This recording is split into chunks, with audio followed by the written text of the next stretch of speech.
Tonight we begin with the grim, dangerous, and not-so-glamorous world of medieval assassins, those shadowy figures who crept through castle halls and darkened alleys to change history with a blade and a whisper. While Hollywood makes them look cool, the truth is, being a medieval assassin seriously sucked.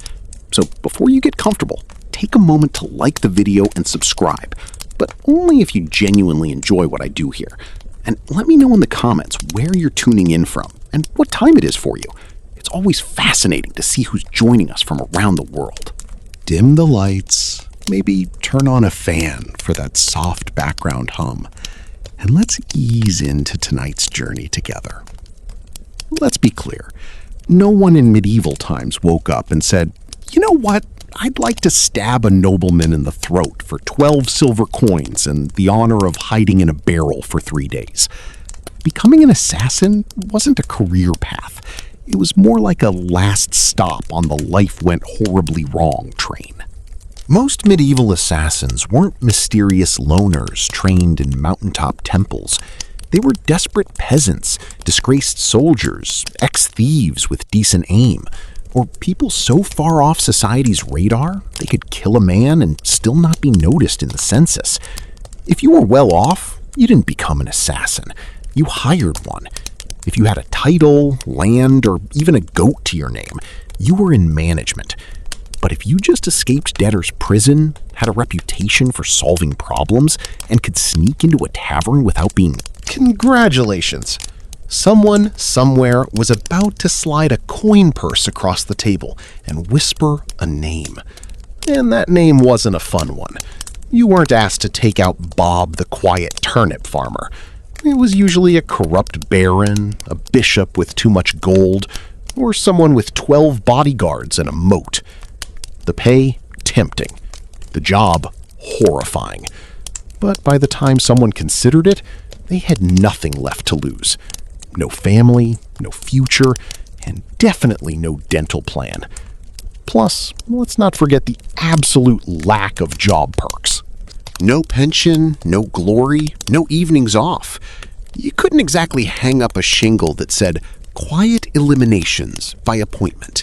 You just had to stay quiet, move fast, and never ever tell anyone what you did for a living. Especially not loudly over ale at the inn. "Oh yeah, I'm a traveling carpet seller. The stains, die." So yes, nobody dreamed of being a medieval assassin. They landed there because the world chewed them up and spat them out, wearing a hood and holding a rusty dagger. You weren't the hero. You weren't even the villain. You were the footnote that made everyone nervous and probably didn't live to enjoy the coin. Let's burst the first myth wide open. Medieval assassins didn't train under candlelight in some hidden monastery with wise mentors and inspirational flute music in the background. There was no montage, no teacher, no pep talk. If you learned anything, it was by not dying the first few times you tried. Most assassins weren't trained professionals. They were desperate amateurs with a decent sense of direction and the ability to climb quietly without sneezing. If you had military experience, great. That meant you knew how to hold a knife properly. If not, well, stabbing someone is fairly intuitive, but escaping afterward, with both kidneys still intact, that takes skill, or luck. Usually just luck. There were no manuals, no guild orientation meetings, no safety briefings.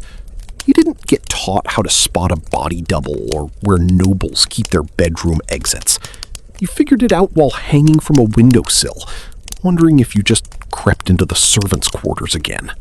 That was trial and error, with heavy emphasis on error. Sometimes it worked. Sometimes your target just got mildly dizzy and more suspicious of his soup. Sometimes you drank the wrong cup. There was no medieval poison control hotline. Just hope, herbal guesswork, and a strong stomach. Sure, if you were lucky, and I mean lottery lucky, you might have picked up some skills from thieves or mercenaries. Maybe an older assassin showed you how to walk without squeaking on cobblestones. But mentoring wasn't standard.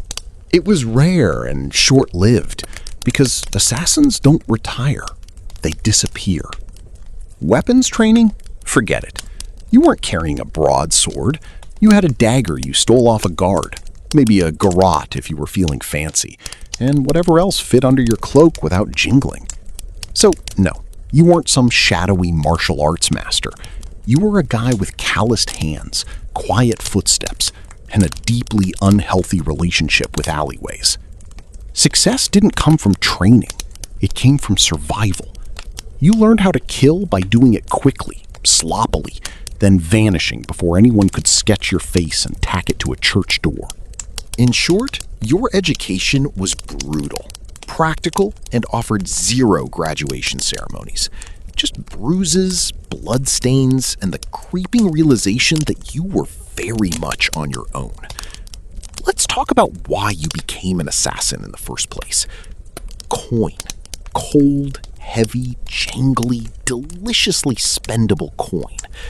The promise of it is what got you into this. But the reality? You got paid in lies. When someone hires an assassin, they don't want a long-term relationship. They want a one-time service, no paperwork, and ideally, no witnesses, including you. They offer you a pouch of silver, half now, half when the job is done. That's if they're feeling generous. But here's the thing. When the job is done is code for after we verify you didn't mess it up, or make us look bad, or leave a trail that leads back to us, or survive long enough to tell anyone about it. So you do the job. You sneak through shadows, risk your life, maybe kill a baron in his sleep. Not pretty, not poetic. And when you return, yes, about that payment. The client fled. Terribly sorry. Or worse, they try to kill you. A knife to the gut is cheaper than a bonus. And even when you do get paid, it's never quite enough. Not for the risk, not for the blood, not for the 3 days you spent hiding in a haystack with fleas and moral regret. You get a handful of coins, a curt nod, and a reminder. You were never here. Also, fun fact, some contracts were fake. Political traps. You'd be told to assassinate someone dangerous, only to find out it was a decoy with guards waiting. Congratulations, you just walked into a sting operation with your name already carved on the gallows. And even when the deal was real, you couldn't exactly go to court and file a complaint. Your Honor, I'd like to sue Lord Edmund for breach of assassin contract. The only court you'd see was the one where you were the exhibit. So you learned to take what you could, demand payment up front, and trust absolutely no one. Not even the greasy little scribe who swore this job would change your life. It did, mostly by shortening it. Being an assassin meant living on broken promises and vanishing before they broke you. So, you've taken the job.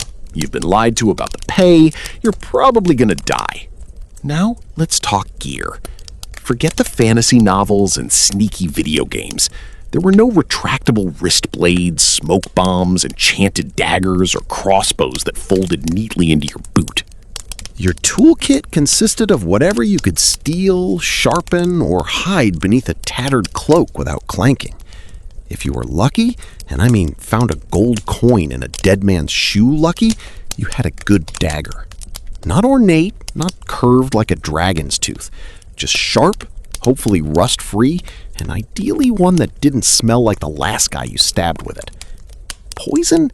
It existed, sure, but it wasn't as glamorous as a slow drip into a wine goblet. Most medieval poisons were unpredictable, made from plants, minerals, or toad guts. Some worked instantly. Some took hours.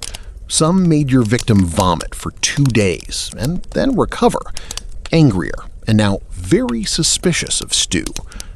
Ropes occasionally useful. You could strangle, climb, or tie something up with one, but you'd better know how to use it fast, because nothing kills the mood like trying to wrestle someone while muttering, "Wait, which knot goes under again?" Bows. Effective, yes, if you had one, knew how to shoot it, and weren't trying to smuggle it through a palace disguised as a flower arranger. Most assassinations were up close and personal. No time for elegant marksmanship, just quick, quiet, and hopefully not messy enough to slip in. And you didn't get backups. If your blade bent, broke, or fell down a well, time to improvise. Slate roof tile, maybe? Rusty nail? Worth a shot. Shoe buckle with intent. Desperate times. You carried your tools hidden in hems, boots, or inside hollowed-out bread if needed. And you kept them close, not for safety, but because in this line of work, your weapon was your best friend, your boss, and your only retirement plan. There were no upgrades, no tinkering with gear between missions. You didn't polish your kit. You prayed it didn't betray you. Mid-strike, because in the end, it wasn't the weapon that did the killing. It was you, alone, poorly equipped, and expected to perform miracles with a spoon and a prayer.